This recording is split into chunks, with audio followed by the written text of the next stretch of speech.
मनाली के छोटे से एयरपोर्ट के बाहर की चहल पहल के बीच कुणाल ने अनिका से पूछा, अरे मिस अपना नाम तो बताती जाओ। इसे सुनकर अनिका ने कुणाल को देखते हुए अपनी आंखों से काला चश्मा निकाला और बड़े ही तेज और कटीली नज़र से कुणाल को देखते हुए बिना किसी भी हाव भाव से धीरे से कहा, अनिका गुलेरिया। कुणाल ये सुनकर दंग रह गया। वो कन्फ्यूजन में खड़ा सोच रहा था कि इस खूबसूरत लड़की ने अपना नाम अनिका क्यों बताया होगा। लेकिन तभी टैक्सी के अंदर बैठी अनिका ने कुणाल के पीछे खड़े ड्राइवर के हाथ का बोर्ड दिखाते हुए कहा, तुम अनिका गुलेरिया को पिक करने आए हो ना। अब तक कुणाल भी अनिका के नाम वाले बोर्ड को देख चुका था। उसने सोचा कि टैक्सी में बैठी लड़की बस वो बोर्ड पर लिखा नाम पढ़ रही थी। इसलिए कुणाल ने आगे बढ़कर कहा, अरे उस मोटी को तो मैं टैक्सी से भेज दूंगा, आप दोनों आराम से मेरे साथ कार में चलिए ना। कुणाल की ये बात सुनकर अनिका ने उसे एक एरोगेंट स्माइल दी और टैक्सी ड्राइवर को टैक्सी चलने के लिए कह दिया। कुणाल के मुंह पर धुआं छोड़ती टैक्सी रफ्तार पकड़कर कुणाल के सामने से निकल गई। दो पल के लिए कुणाल मायूस हुआ, लेकिन तभी उसे कुछ याद आया। हड़बड़ाहट में उसने ड्राइवर के हाथ से बोर्ड लिया और ड्राइवर को कहा, तू फटाफट इस टैक्सी के पीछे जाकर मैडम का पीछा कर और मुझे ये बता कि वो कौन सी होटल में रुकी है, और सुन उन्हें बिल्कुल शक नहीं होना चाहिए, चल भाग। ड्राइवर झट से गाड़ी निकालकर अनिका की गाड़ी का पीछा करने लगा। एयरपोर्ट से मनाली लगभग 1 बजे से 1.5 बजे घंटे का रास्ता था। रिया ने वापस अपने कान पर हेडफोन्स लगाए और वो टैबलेट पर गेम खेलने में बिजी हो गई। वैसे रिया को देखकर कोई ये नहीं कह सकता था कि वो एक लड़की है। Jeans, sports shoes, T shirt, छोटे बाल और सर पर कैप। रिया की उम्र भले ही छोटी थी मगर उस पर मॉडर्न टेक्नोलॉजी का काफ़ी ज़्यादा प्रभाव था। गेमिंग की दुनिया में रिया स्वीट एंजल के नाम से काफ़ी पॉपुलर थी। रिया को गेम खेलते हुए देख अनिका सोच रही थी कि पता नहीं रिया को मनाली लाकर उसने सही काम किया था या गलत। मोबाइल की रिंग से अनिका अपने ख्यालों से बाहर आई तो उसने देखा कि उसके पापा गौतम बार बार अनिका के फ़ोन पर कॉल किए जा रहे था। अनिका ने बिना फ़ोन उठाए अपने मोबाइल को साइलेंट मोड पर किया और आंखें बंद करके बैठी रही, मानो जैसे वो आने वाले तूफान के लिए खुद को मन ही मन तैयार कर रही हो। अगले 1 घंटे में अनिका की टैक्सी मनाली की सबसे बड़ी 5 स्टार होटल पैराडाइज इंटरनेशनल में दाखिल हुई, लेकिन उसका पीछा कर रहे राजू को होटल के मेन गेट पर ही रोक दिया गया। होटल का बेल बॉय अनिका का इंतजार पहले से कर रहा था। अनिका के आते ही बेल बॉय उसका सामान लेकर उसे लिफ्ट की ओर ले गया। होटल का प्रीमियम फर्नीचर, आकर्षित एम्बियंस और वेलकमिंग स्टाफ को देखकर समझ में आ रहा था कि क्यों देश विदेश से आए टूरिस्ट्स मनाली की इस शानदार होटल में रुकना पसंद करते थे। बेल बॉय ने अनिका को लिफ्ट की तरफ ले जाते हुए बोला कि उसका बुकिंग प्रेसिडेंशियल स्वीट में है, जो होटल के टॉप फ्लोर पर है। लिफ्ट में दाखिल होते ही बेल बॉय ने 24वें फ्लोर का बटन दबाकर अनिका से कहा, मैडम, इस टॉप फ्लोर पर सिर्फ 2 ही अपार्टमेंट्स हैं, एक आपका और दूसरा हमारे होटल के मालिक मिस्टर रोहित मारवा का। वो अपने बेटे और छोटे भाई के साथ यही रहते हैं। कुछ ही पल में लिफ्ट 24वें माले पर पहुंच गई थी। लिफ्ट का दरवाजा खुलते ही अनिका ने देखा कि यह फ्लोर होटल के बाकी फ्लोर से ज़्यादा सुकून वाला था, इतना सुकून जितना अनिका ने शायद अपने घर में भी महसूस ना किया हो। अनिका के रूम के पास जाकर बेल बॉय ने कार्ड से दरवाज़ा अनलॉक किया। वो कार्ड अनिका के हाथ में देकर और सामान वहीं छोड़कर चला गया। रिया अभी भी गेम खेलने में बिजी थी। अनिका रिया को रूम के अंदर लेकर आए और उसने रूम का दरवाज़ा बंद किया। प्रेसिडेंशियल स्वीट एक काफ़ी लग्जरी अपार्टमेंट था। मॉडर्न और कंफर्टेबल बेडरूम, एक शानदार लिविंग एरिया और बड़ी सी बालकनी जहां से पूरा मनाली का नज़ारा दिखाई दे रहा था। ये प्रेसिडेंशियल स्वीट हर कोई अफोर्ड नहीं कर सकता था, क्योंकि कमरे का दिन का किराया 25,000 था। मगर world famous neurosurgeon doctor Amrita उर्फ अनिका को इससे क्या फ़र्क पड़ने वाला था। थोड़ी देर नई जगह का आनंद उठाने के बाद रिया थककर बिस्तर पर सो गई थी। अनिका प्यार से उसे चद्दर ओढ़ा रही थी। तभी उसका फ़ोन वाइब्रेट हुआ। अनिका ने देखा कि उसके पापा गौतम का फ़ोन आ रहा था। अनिका की आवाज़ से कहीं रिया जाग ना जाए, इसलिए हड़बड़ाहट में अनिका बेडरूम से बाहर आकर बेडरूम का दरवाज़ा बंद करके फ़ोन उठाए। जैसे ही अनिका ने फ़ोन उठाया, गौतम ने गुस्से से तिलमिलाकर कहा, Anika, what kind of behaviour is this? Kunal 2 घंटे तक एयरपोर्ट पर तुम्हारा इंतजार कर रहा था, तुम उसके साथ आई क्यों नहीं? कहाँ हो तुम? इस पर बड़े ही शांत अंदाज से अनिका ने अपने पापा से कहा, बस आ रही हूँ मैं। ये कहते ही अनिका ने फ़ोन काट दिया। न जाने क्यों, लेकिन अनिका काफ़ी डिस्टर्ब हो गई थी। गौतम ने बचपन से लेकर आज तक अनिका के साथ चाहे जैसा भी व्यवहार किया हो, आखिर वो थे तो अनिका के पापा ही, जिनसे अनिका 6 साल बाद मिलने वाली थी। अनिका ने कुछ सोचकर होटल रूम को बाहर से लॉक किया और वो होटल की लॉबी में लिफ्ट के पास आकर लिफ्ट के आने का इंतज़ार करने लगी। तभी अनिका के फ़ोन पर उसकी असिस्टेंट राजलक्ष्मी का फ़ोन आया। अनिका ने फ़ोन पिक किया तो राजलक्ष्मी ने अनिका का हाल पूछते हुए कहा, मैडम, आशा करती हूँ आपकी फ़्लाइट सेफ़ और कंफर्टेबल थी और आपकी नींद भी पूरी हुई होगी। याद है ना, आपको रोज़ कंपलसरी 1 घंटे सोना ही है। अनिका उसकी बात को काटते हुए कहती है, हाँ हाँ याद है, तुम ये बताओ, तुमने मुझे फिर से वही बात बताने के लिए फ़ोन किया है जो तुम पिछले 1 महीने से रोज़ मुझे बताती आ रही हो, या आज कुछ नई बात बताने के लिए फ़ोन किया है? राजलक्ष्मी थोड़ा हिचकिचाते हुए बोली, अरे मैडम, वो फिर से वो बिजनेस टाइकून रोहित मारवा का मेल आया है। वो अपनी दादी माँ का इलाज देश की सबसे बड़ी न्यूरोसर्जन डॉक्टर अमृता यानी कि आपके पास करवाना चाहते हैं। इस वक्त वो मनाली में ही है और आप भी मनाली में है, तो मैंने सोचा क्या मैं अपॉइंटमेंट फिक्स कर दूँ। लेकिन तभी अनिका ने कड़क शब्दों में कहा, बिल्कुल नहीं। ये बड़े लोग अपने बड़े बुजुर्गों की चिंता का सिर्फ ढोंग करते हैं। इनका असली मकसद तो कुछ और ही होता है, बुजुर्गों की प्रॉपर्टी, बिजनेस या और कुछ। हमें इन लोगों से दूर ही रहना चाहिए। और वैसे भी मनाली आने के पीछे मेरा मकसद कुछ और है।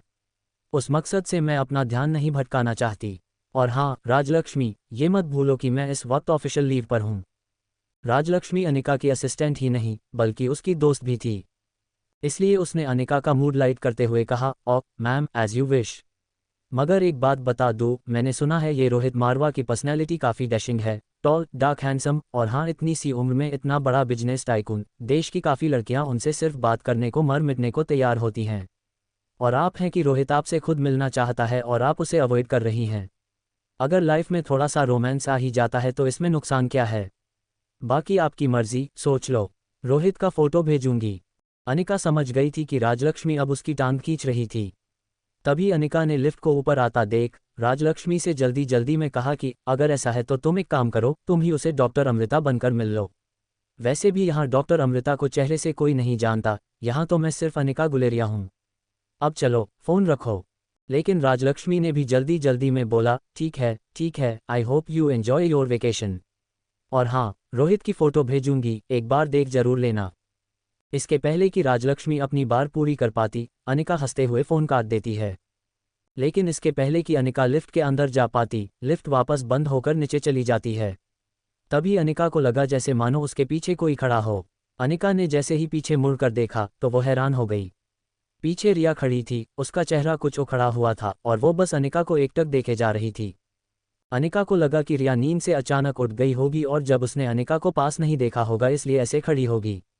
इसलिए अनिका ने नीचे झुककर प्यार से रिया के दोनों गालों पर किस किया और बोली, मम्मा जल्दी वापस आ जाएगी और आते वक्त तुम्हारी फेवरेट चॉकलेट आइसक्रीम लेकर आएगी।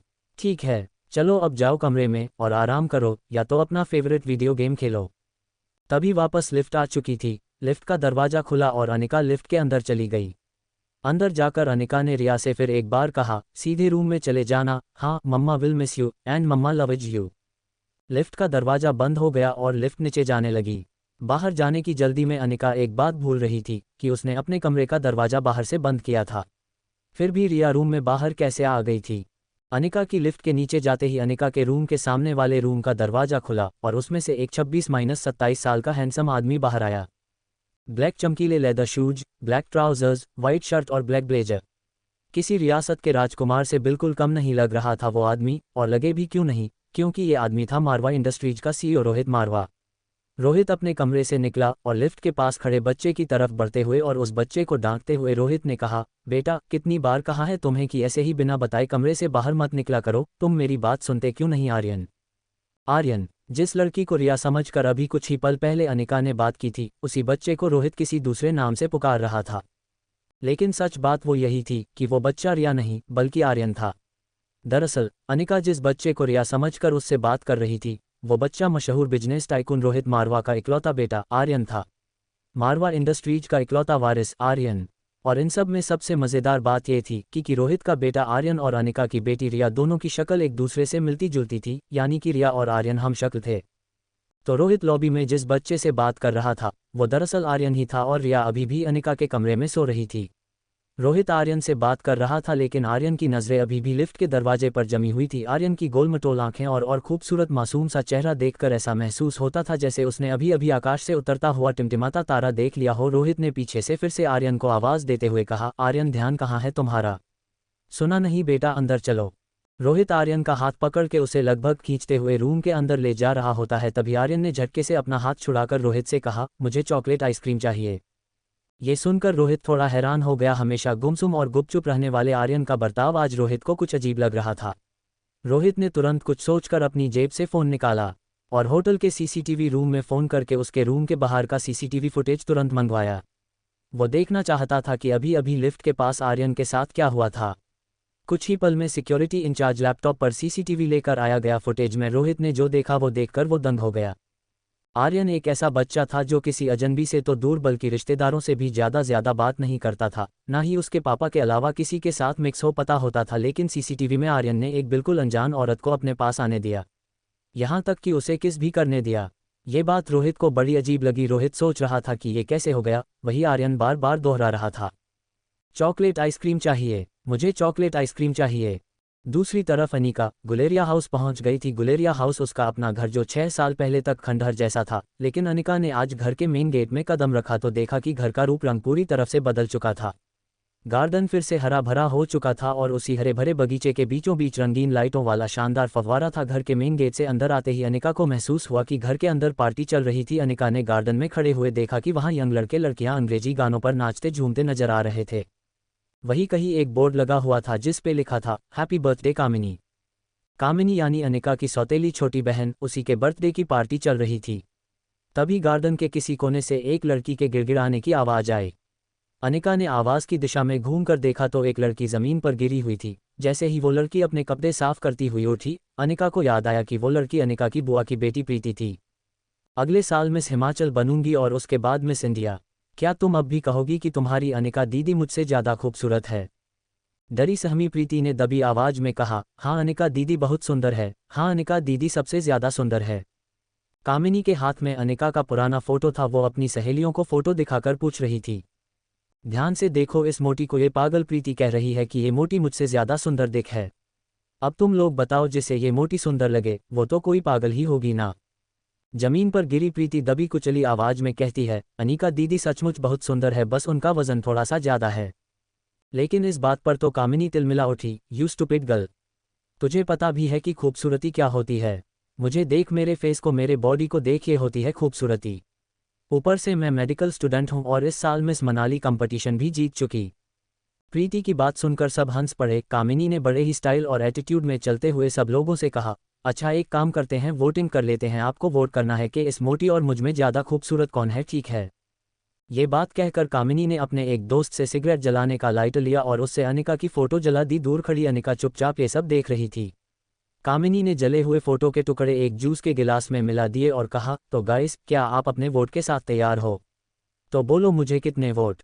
कामिनी के सारे दोस्तों ने अपना हाथ कामिनी को वोट देने के लिए एक साथ हवा में उठा लिए। बेचारी प्रीति, सारे वोट तो मुझे ही मिल गए, तुम तो हार गई। चलो कोई बात नहीं, अब हार गई हो तो तुम्हें सज़ा भी मिलेगी ना। तो तुम्हारी सज़ा ये है कि तुम्हारी इस खूबसूरत मोटी दीदी के जले हुए फ़ोटो की राख को मैंने इस जूस के गिलास में मिला दिया है, तुम्हें बस ये जूस पीना है। लेकिन जैसे ही प्रीति ने उस जूस को पीने से मना किया, कामिनी ने प्रीति के मुंह को अपने हाथ से पकड़कर उसके गालों को दबाया और कामिनी ने प्रीति को ज़बरदस्ती वो जूस पिलाने की कोशिश की। लेकिन इसके पहले कि वो प्रीति के मुंह में जूस डाल पाती, ऐन वक्त पर एक हाथ आकर बीच में कामिनी का हाथ पकड़कर उसे रोक लेता है। ये हाथ अनिका का था। अनिका ने गुस्से में कामिनी का हाथ इतना कस के पकड़ा था कि कामिनी की चीख निकल गई। बिन माँ की अनिका को बचपन में साक्षी बुआ से ही माँ का प्यार मिला था और प्रीति तो मानो अनिका की कज़न नहीं बल्कि सगी छोटी बहन हो। अनिका प्रीति की तरफ आगे बढ़ ही रही थी, इतने में उसे लगा कि प्रीति की हालत कुछ ठीक नहीं। ऐसा लग रहा था जैसे काफ़ी वक्त से उसकी सहेलियां उसका मजाक उड़ाकर उसका तमाशा बना रही थी और इन सबकी लीडर थी कामिनी। हाथ में वाइन का गिलास, लाल रंग का बैकलेस टॉप, काले रंग का मिनी स्कर्ट और गोल्डन रंग की ऊंची हिल्स में कामिनी किसी ग्लैमरस मॉडल से कम नहीं लग रही थी। प्रीति ठीक से उठ पाए उसके पहले कामिनी ने प्रीति को उसकी कलाई से पकड़कर वापस जमीन की ओर पटक दिया। अनिका ने कामिनी के हाथ से गलास छीनकर कहा, हार और जीत का फैसला खेल खत्म होने के बाद होता है, और खेल अब तक खत्म नहीं हुआ। अनिका ने जमीन पर गिरी प्रीति को उठाया। प्रीति ने अनिका की आंखों को गौर से देखा। प्रीति इस आंखों को, इस आवाज़ को पहचानती थी। वो समझ गई कि ये लड़की और कोई नहीं बल्कि उसकी अनिका दीदी ही थी। प्रीति अनिका का नाम लेकर तुरंत उसके गले लग गई। ये देखकर कामिनी शौकत थी, उसे अपनी आंखों पर यकीन नहीं हो रहा था। वो समझ नहीं पा रही थी कि कल तक की 120 किलो की अनिका आज इतनी फिट, फाइन एंड गॉर्जियस कैसे दिखने लगी। ये चमत्कार आखिर हुआ कैसे? आसपास खड़े कामिनी के सभी दोस्त भी सरप्राइज हो गए। दोस्त आपस में ही बातें करने लगे। पहली दोस्त बोली, अरे यार, ये अनिका इतनी खूबसूरत कैसे हो गई? दूसरी दोस्त ने कहा, ये तो किसी फिल्म की हीरोइन जैसी लगती है। दूसरा दोस्त बोला, my God, she looks so gorgeous. सबकी बातें सुनकर अनिका ने बड़े ही रुआब से कहा, चलो जीत किसकी हुई ये तो पक्का हो गया, अब जो सजा तय की थी वो पूरी कर ली जाए। ये कहते हुए अनिका ने कामिनी की कलाई को पकड़ा और अनिका ने वही जूस का गिलास कामिनी को देते हुए उसे पीने को कहा। कामिनी ने गुस्से से अनिका के हाथ को झटक दिया जिससे जूस का गिलास नीचे गिर गया। कामिनी गुस्से में झुलस रही थी, वो बोली, ये कैसे हो सकता है, तुम इतनी बदल कैसे गई। और तभी गिलास टूटने की आवाज़ सुनकर गौतम और अनिका की सौतेली माँ मनीषा वहां भागते हुए आ गए। उनके वहां देखते ही कामिनी ने नाटक शुरू कर दिया और एकदम से बेचारी बनकर कहने लगी, देखो माँ पापा, अनिका मेरी बर्थडे पार्टी में आकर मेरी पार्टी खराब करना चाहती है। मैंने सिर्फ इतना पूछा कि तुमने अपना वजन कैसे घटाया तो मुझसे कहने लगी, अब मैं तुमसे काफ़ी ज़्यादा खूबसूरत हूँ, भला तुम्हारी औकात ही क्या है मेरे सामने। और ये कहते ही कामिनी झूठ मूठ रोने लगी।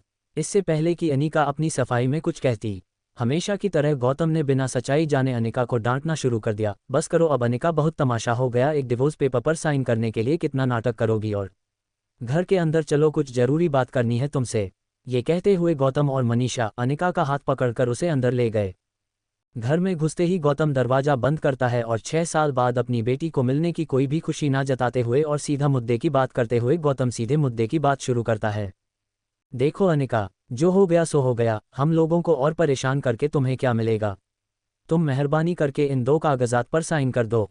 अनिका ने देखा तो उसके सामने रूम के सेंटर टेबल पर 2 पेपर्स और एक पेन पड़ा था। अनिका ये सुनकर थोड़ा चौंक गई, वो यहाँ अपने डिवोर्स पेपर पर साइन करने आई थी। फिर ये दूसरे पेपर्स किस चीज़ के थे। गौतम ने मानो अनिका के मन की बात सुन ली हो वैसे उसने कहा, दरअसल तुमसे डिवोर्स लेने के बाद हम यानी कि मैं और तुम्हारी नई माँ चाहते हैं कि कुणाल और कामिनी की शादी हो जाए। कुणाल को भी इस शादी से कोई एतराज़ नहीं है और कामिनी तो पहले से ही कुणाल को पसंद करती थी, बस कुणाल के दादाजी की एक ही इच्छा है। ये कहते हुए गौतम ने अपना गाला साफ किया, मानो जैसे वो आगे कुछ बोलने के लिए हिम्मत जुटा रहा हो, और आखिर में गौतम ने उसे वो बात बता ही दी जिसके लिए वो आज सुबह से अनिका को फ़ोन करके घर पे आने को कह रहा था। गौतम ने असली मुद्दे पे आते हुए कहा, अनिका दरअसल तुम्हारी माँ के गुजर जाने के बाद उसकी फॉर्मा कंपनी जो तुम्हारे नाम पर हो गई थी, वो कंपनी तुम अपनी छोटी बहन कामिनी को शादी के तोहफे में दे दो। बेटा, मैंने सारे डॉक्यूमेंट्स तैयार करवा लिए हैं, तुम सिर्फ सिग्नेचर कर दो। अनिका ये सुनकर कुछ देर गौतम की ओर देखती रही। वो सोच रही थी कि क्या सच में उसके पापा ने वो कह दिया था जिसे वो सुनकर भी मानना नहीं चाहती थी। और वो कभी सोच भी नहीं सकती थी कि डोगरा खानदान के साथ रिश्ता बनाए रखने के लिए उसके पापा इतना नीचे गिर सकते थे। एक पल के लिए भले ही अनिका थोड़ी कमज़ोर पड़ गई हो, लेकिन दूसरे ही पल उसने खुद को संभालते हुए उसे मेज पर रखे उन पेपर्स को देखा। बिना कुछ कहे अनिका पेपर्स की तरफ आगे बढ़ी। उसने पेन उठाए और कुछ सोचकर वो डिवोर्स पेपर के पन्नों पर फटाफट साइन करने लगी। गौतम और मनीषा ने ये देखकर थोड़ी राहत की सांस ली। उनको लगा कि अनिका सब कागज़ पर साइन करने को मान गई, लेकिन तलाक के पेपर्स पर साइन करने के बाद उसने धीरे से अपनी माँ की कंपनी के कागजात उठाए और बोली, अपना कहने को इस दुनिया में इस कंपनी के अलावा कुछ नहीं है मेरे पास, माफ़ कीजिएगा लेकिन ये कंपनी मैं आपको नहीं दे सकती। अनिका बड़ी ही शालीनता से मना करके सीधा वहाँ से निकल जाती है। गौतम और मनीषा को यकीन नहीं हो रहा था कि अनिका, जो आज तक उसके पापा की हर एक बात चुपचाप मान लेती थी, उसने आज उनकी बात मानने से साफ मना कर दिया था। अनिका की सौतेली माँ मनीषा भागकर अनिका के पीछे जाती है और उसे रोकते हुए बोली, क्यों हमें बर्बाद करने पर तुली हो अनिका? पहले ही एक बिन ब्याही माँ बनकर तुमने समाज में हमारी इतनी इज्जत उछाली, वो कम थी क्या? अब अपनी बहन की जिंदगी भी बर्बाद करना चाहती हो? मनीषा की बातों को अनसुना करते हुए अनिका घर के मेन गेट से बाहर निकलने ही वाली थी कि तभी कामिनी उसके सामने आ खड़ी हुई और बोली, तुम्हें क्या लगा तुम वो कंपनी मेरे नाम नहीं करोगी तो कुणाल मुझसे शादी नहीं करेगा? वहम है ये तुम्हारा। कुणाल मुझसे शादी इसलिए करना चाहता है क्योंकि मैं उसे पसंद हूं, ना कि तुम्हारी उस फैक्ट्री के लिए जैसे उसे तुम्हारे साथ करनी पड़ी थी, और तुम ये सब नहीं देख सकती क्योंकि तुम बचपन से ही मुझसे जलती हो। अनिका ने एक कटाक्ष भरी मुस्कान के साथ कामिनी से कहा, कौन किससे जलता है इसका नमूना तुम बाहर दिखा चुकी हो। और रहा सवाल बचपन का, तो तुम्हें तो आदत है मेरी हर चीज़ को छीनने की। मेरे लिए जो भी अच्छे कपड़े, अच्छे खिलौने, अच्छी सैंडल आती थी वो तुम ही तो रख लेती थी। लगता है अभी भी वो आदत गई नहीं तुम्हारी। जिस लड़के को मैंने डिवोर्स दिया उसी से तुम शादी करना चाहती हो। तो ठीक है कर लो, कोई बात नहीं, मगर कंपनी तो मैं नहीं दे सकती।